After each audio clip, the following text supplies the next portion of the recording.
எல்லா வளமும் நலமும் பொருந்திய சோழ நாட்டில் குறிப்பிடத்தக்க ஒரு இடம் அப்படின்னா 5 ஆறுகளை நம்ம கடந்து அடையக்கூடிய திருவையாறு அப்படிங்கிற இடம்தான். இந்த திருவையாறுடைய புஷ்ப மண்டப காவிரி கரை ஓரமாக ஒரு அழகான மடம் இருந்திருக்கு.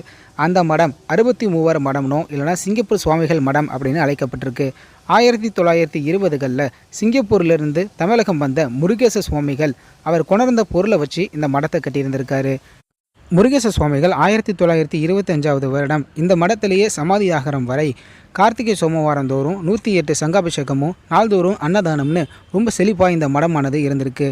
இவருக்கு அடுத்ததாக இந்த மடத்தை சிதம்பர சுவாமிகள் அப்படிங்கிற தமிழறிஞரும், அவருக்கு அடுத்ததாக பார்த்தீங்க அப்படின்னா பண்டித சித நாராயண சுவாமி, அதுக்கடுத்ததாக சிதனா கருணானந்த சுவாமி அப்படிங்கிறவங்க நிர்வகித்து வந்திருக்காங்க. தற்பொழுது இந்த மடமானது முழுவதும் தனியார் வசம் இருக்கிறதா தெரிய வந்திருக்கு.